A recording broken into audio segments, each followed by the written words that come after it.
going to get 6 weeks of warning. I think maybe they might be lucky if they get 6 days of warning, and more than likely it'll be 2 days of warning. And they were told a month and a half ahead of time, so that way they'd have time to decide what they wanted to put in their bags. Mm-hmm. And that 6 weeks of warning is nonsense. I mean, why would they give them 6 weeks of warning, knowing that they'll blab the whole thing to everybody they ever knew prior to being packed up? I think they'll be lucky if they get 1 or 2 days of warning. They'll get called and say, it's time to go, and they'll have 15 minutes to get ready to head out. Yeah, well, that's what I'm saying. I mean, knowing how these guys operate, I don't believe that they'll get 2 days of warning. I mean, they might get 1 day or 6 hours or, a half day or 1 day or 2 days. I don't think they'll get more than 2 days. I mean, really, do you? I think they have a good idea what the trajectory of this thing is, but I think we're not really going to see it until it's right up on our ass. Well, I'll tell you what, that would be my guess, that we won't see it until it's on us. But I will tell you one thing. We'll have some really good warnings if everybody's looking up and paying attention. First off, they'll notice red dust on the windshield of their vehicles. And at first, it'll be light dust, indicating that it's 10, 15 hours away. If they notice that the dust is real noticeable on their windshield, they can bet that it's in less than 10 hours away. If they have heavy red dust on their windshields, it's only a matter of hours away, and they'd better immediately take cover because they're out of time. It's too late to decide to load this or that up. I don't think there'll be a lot of warning, but when we were looking at it on the Hubble, this red dust field appeared to be going out at least as far as maybe 2 times the size of the planet. So, that means that it's probably a few 100,000 miles going out into space around it, all the way around it, which means that just before it arrives, which will be a matter of hours, we'll start seeing red dust coming out of the atmosphere onto everything. And of course, a vehicle windshield would be the best thing to spot it on, because then you'll be able to see its true color and realize that you're seeing the red iron oxide dust from it. And that'll be probably between that and the earthquakes, and I think probably as it approaches, we'll start to hear the electromagnetic interference between it and us, maybe see bizarre events in the sky with the clouds, and maybe colors flashing around in the atmosphere. There'll probably be quite a variety of warnings that it's approaching and that it's within hours of passing. It's going to be a lot more. The CIA people I talked to said that they're expecting at least a 220 to 230 degree roll, maybe a little more. They fully expect the center of the United States to be at the equator when it's over. No. I'm saying 220 to 230. That's what they're guessing. But then again, you got to remember. That's still a pretty good clip. Yeah, well, this thing's going to go by and give us a spin, and that's where we're going to supposedly stop. They told me they ran 10,000 case scenarios on shifting the planet upside down. They did it 10,000 times on the Earth. They tried different locations to see what they'd come up with, and it averaged out at 220 to 230 degree roll. So, I think probably them knowing the trajectory isn't, I don't think that's a matter of question. I'm sure they know the trajectory. I'm sure they know the exact minute it's going to show up.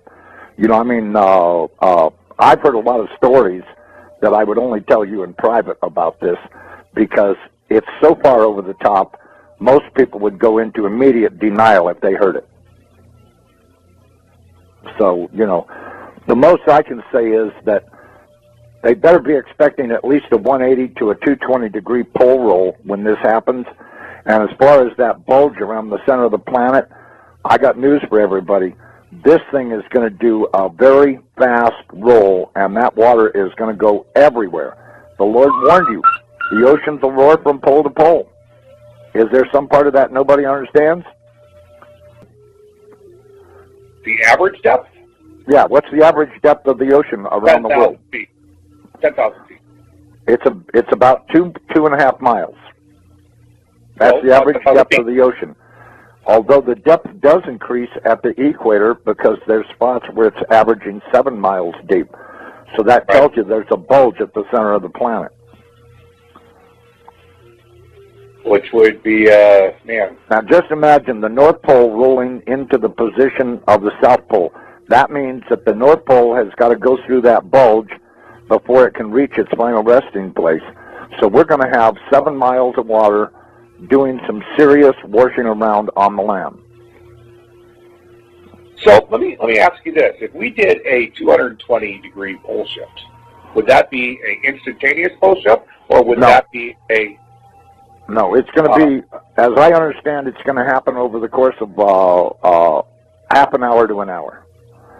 And actually, they said 28 minutes. That's pretty instantaneous. That's pretty fast, yeah.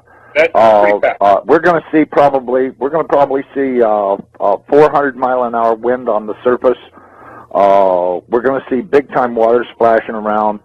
We're going to see earthquakes that are so bad that it'll set off every volcano ridge on the entire planet. Every volcano ridge on the entire planet will be going off.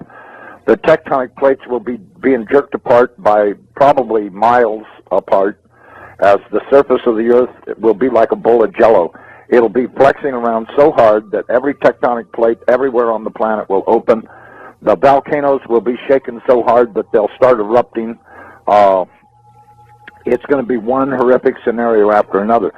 You're looking at hell on earth here. This ain't going to be no joke. This is going to really eliminate a lot of people, because either they didn't know about it, or they didn't believe, or whatever the case may be.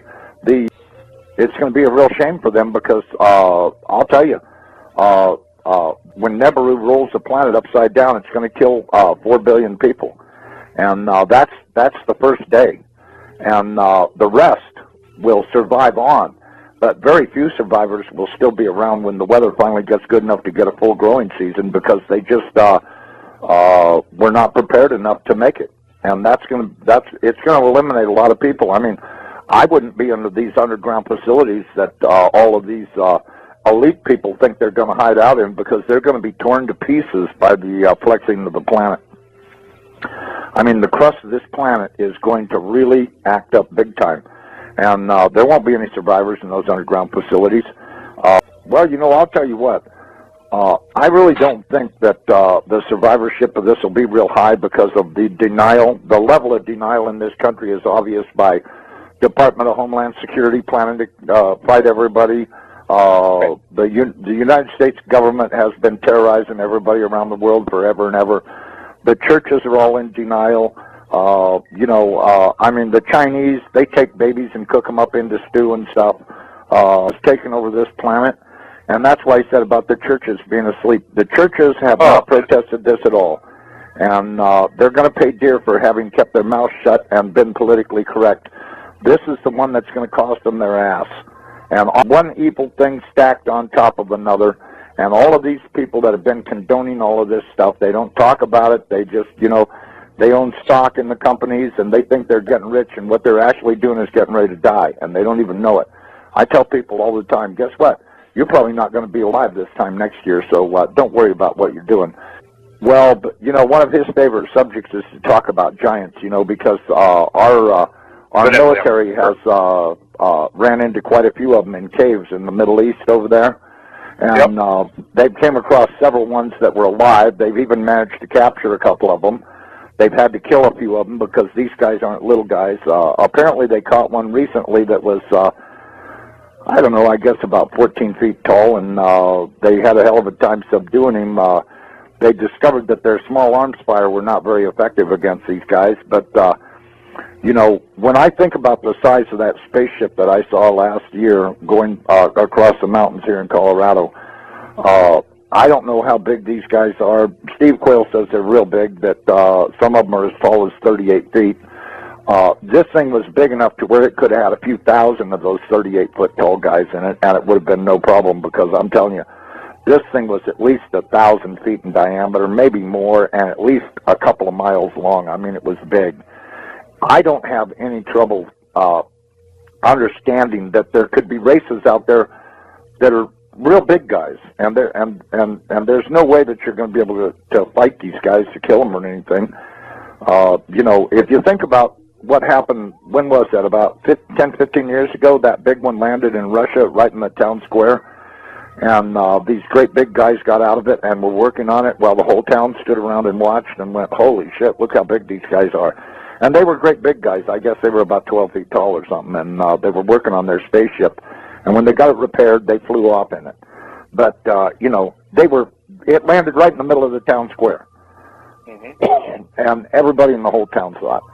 And it was a couple of mentions on the news about it, but not really too much. Mainly in the little rag newspapers and stuff were pictures of it. And a lot of people took pictures of it. They took pictures of the guys that were working on it, and they were great big suckers. So, you know, are there big guys out there? Yeah, there are. Well, the Bible says we're going to see all kinds of stuff happening. And I can tell you, these military people have been so far out of control for so long, I think the American people would be terribly shocked if they ever got away from their vomit TV and started checking out what their government's been doing.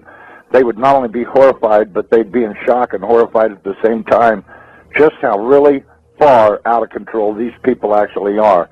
And all of this stuff has been kept a secret because the American people are willfully stupid. And this is going to come home to haunt them. I can guarantee you there's going to be trouble on the horizon they can't even imagine. And I can tell you, just the thought of 14, 15-foot tall guys dressed in military uniforms doing God knows what. I mean, I've always thought since day one that the pyramids were built prior to the last pole shift, and that they were stacked up probably by these big guys, because there's really no other explanation for how stones that big got mounted up. I mean, you look at some of those things, and the architecture and design and construction is just so far over the top. And now we've got all of these ragheads over there in Egypt talking about they want to tear them down. Yeah, well, I was talking about that earlier today. Yeah, this is just insanity. They took out their dictators around the world. They've been taking out the dictators so that they could put in their dummies and get their one world order thing going, which is how they've got to do it. They've got to take out all the leaders in every country, and then place their Rothschild dictators in position.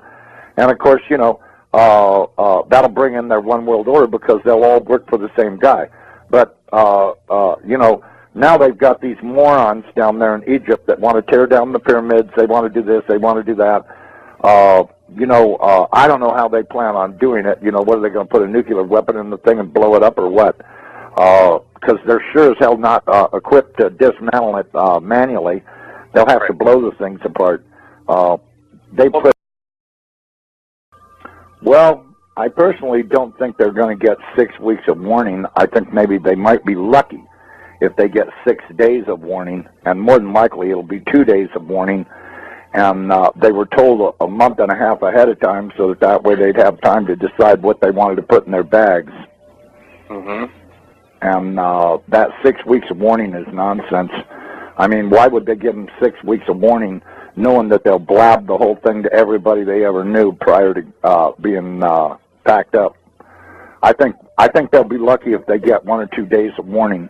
They'll get called and say, it's time to go, and they'll have 15 minutes to get ready to head out. Yeah, well, that's what I'm saying. You know, I mean, you know, knowing how these guys operate, I don't believe that they'll get 2 days of warning. I mean, they might get 1 day or 6 hours or, you know, a half day or 1 day or 2 days. I don't think they'll get more than 2 days. I mean, really, do you? I think they have a good idea what the trajectory of this thing is, but I think we're not really going to see it until it's right up on our ass. Well, I'll tell you what, that would be my guess, that we won't see it until it's on us. But I will tell you one thing. We'll have some really good warnings if everybody's looking up and paying attention. First off, they'll notice red dust on the windshield of their vehicles. And at first, it'll be light dust, indicating that it's 10, 15 hours away. If they notice that the dust is real noticeable on their windshield, they can bet that it's in less than 10 hours away. If they have heavy red dust on their windshields, it's only a matter of hours away, and they'd better immediately take cover because they're out of time. It's too late to decide to load this or that up. I don't think there'll be a lot of warning, but you know, when we were looking at it on the Hubble,